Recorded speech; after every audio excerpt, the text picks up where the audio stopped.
Yeah, good afternoon, everyone. It's a pleasure to be here at the Monday Morning Quarterback Club. What a great event, and the things they do for the children and families in this area is simply amazing. So I'm honored and to be here and speak and answer your questions. Go ahead. With Ashton Daniels, I mean, played really well Saturday. Got I noticed a talk earlier in the season about redshirting him. Is there any consideration toward sitting him against Mercer so that he could maintain that redshirt but still play one more game? Um, yeah, obviously his situation is kind of unique in that regard, and so we always try to do two things: what is best for the young man and his family, and what is best for the program. And so those are ongoing decisions and discussions throughout this week. Are there any pros to having a bye week this late in the season? A lot of teams only got two more games after regular season games. Are there pros to having it this late?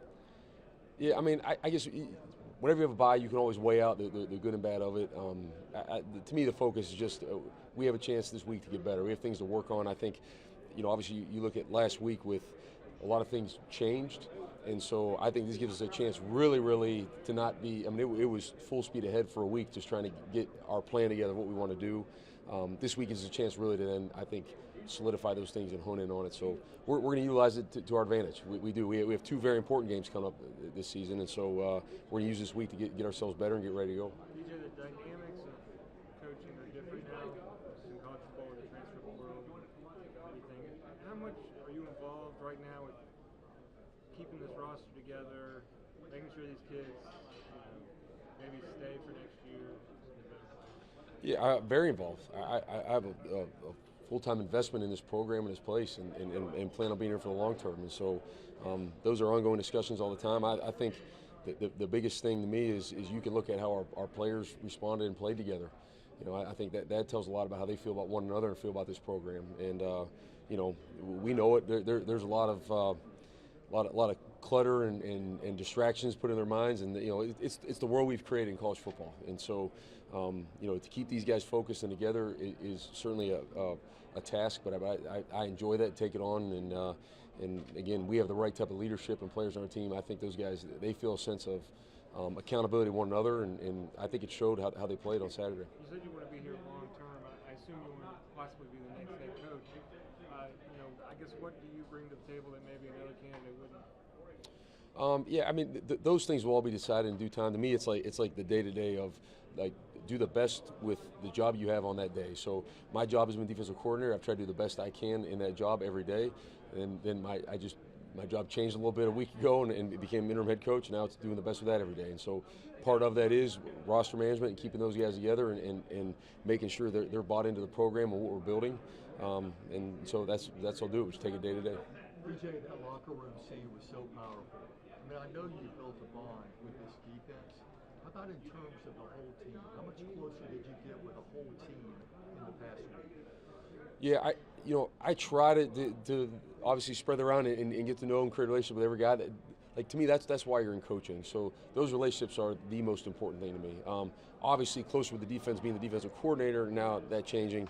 But I'm just so proud of those guys. I love that those guys on offense saw, like, they gained confidence in that. I just seen the look in their eye and how they felt good about the performance they put on the field.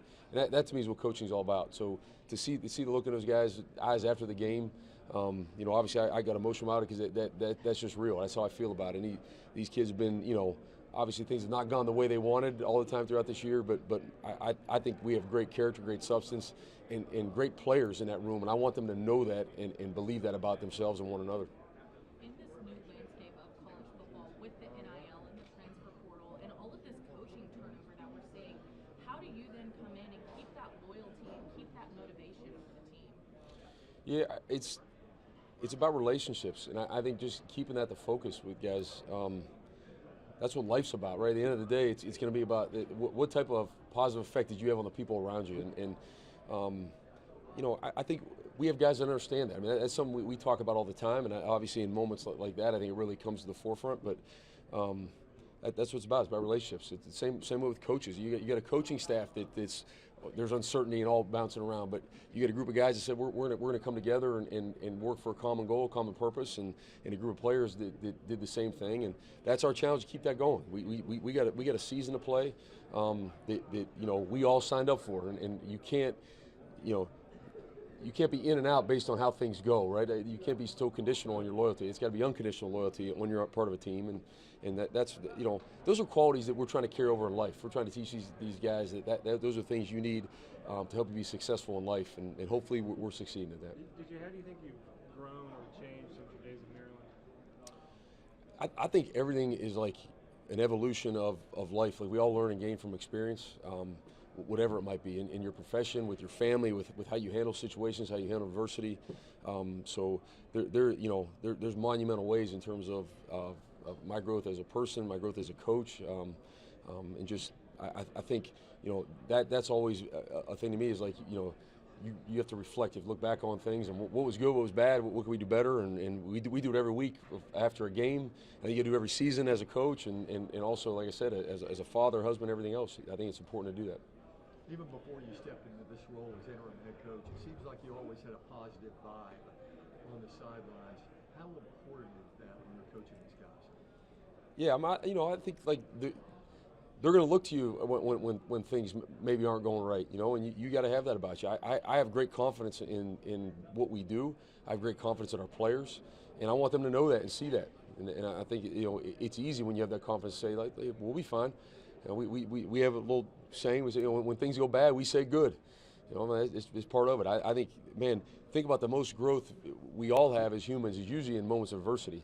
That's when you find out about yourself, about the people around you, and really that's where we're most open to learning. And so adversity to us is good. All right, good. Let's go bounce back and play the next play. After the game on Saturday, Keldrick Falk was asked what you brought to the table as a head coach this past week, and he said you brought life back to this locker room. What does it mean to hear one of the captains and one of the leaders of this team speak about you that way? Yeah, someone sent me that comment or the video of him saying that.